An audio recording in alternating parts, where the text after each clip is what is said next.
உலகம் முழுக்க பரவியிருக்கும் ராஜ் டேட்டாபேஸ் நேயர்கள் அனைவருக்கும் இனிய நல்வாழ்த்துக்கள். பிறக்கப் போகும் 2026 தமிழ் புத்தாண்டு உங்கள் வாழ்வில் சகல நலன்களையும் கொண்டு வரட்டும். எல்லோரும் நன்றாக இருப்பீர்கள்.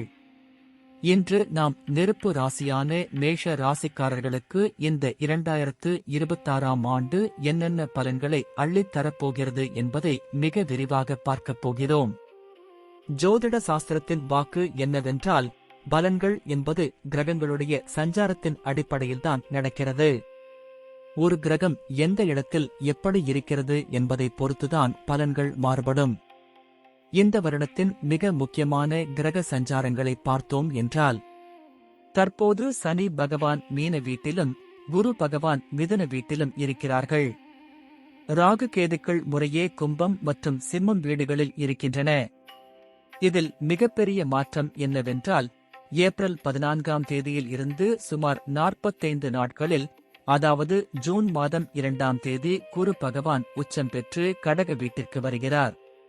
குரு எப்போதெல்லாம் வலுப்பெற்று கடகத்திற்கு வந்து விருச்சிகம், மகரம், மீனம் ஆகிய 3 வீடுகளை பார்க்கிறாரோ அந்த ராசிக்காரர்கள் நன்றாக இருப்பார்கள் என்பது பொதுவிதி.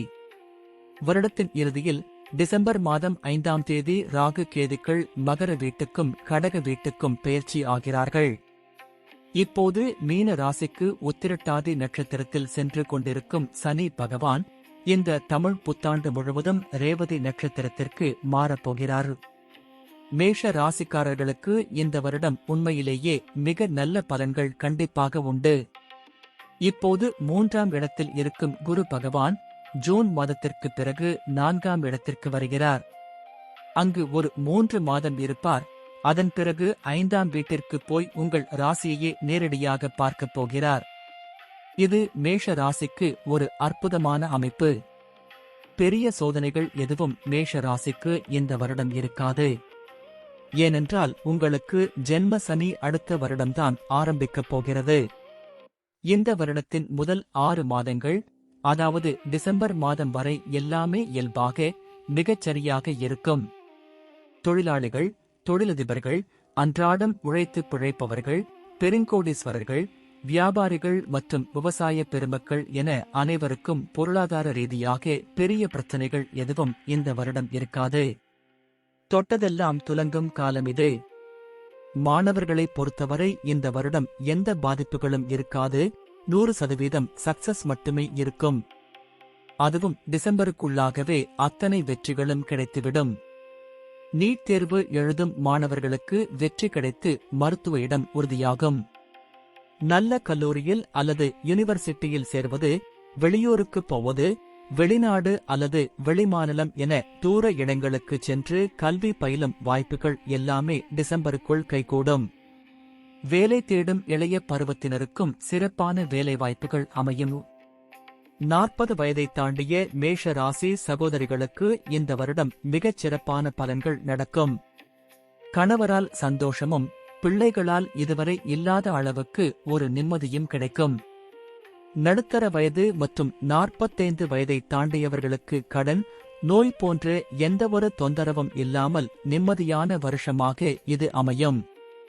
வருமுன் உரைப்பதே ஜோதிடம். இந்த வருடம் முழுவதும் நன்றாக இருந்தாலும் அடுத்த வருடம் ஜென்ம சனி வருவதால் டிசம்பருக்கு பிறகு சில தடங்கல்கள் ஆரம்பிக்கும். ஆரம்பத்தில் எந்த கெடுதலும் தெரியாது. ஆனால் ஜென்ம சனியை நெருங்க சில பொருளாதார சிக்கல்கள் வரலாம். எனவே டிசம்பருக்கு பிறகு தேவையில்லாமல் புதிய தொழிலில் அகலக்கால் வைப்பது, ரிஸ்க் எடுப்பது போன்ற விஷயங்களை தவிர்க்க வேண்டும். நீங்களே குழியை வெட்டி உள்ளே படுத்துக் கொள்வது போன்ற தவறான முடிவுகளை எடுக்க வாய்ப்புள்ளது. கவனம் தேவை. இந்த பலனை இளைய பருவத்தினர் விரும்ப மாட்டார்கள். இந்த வருடம் உங்களுக்கு புதிதாக காதல் வரும்.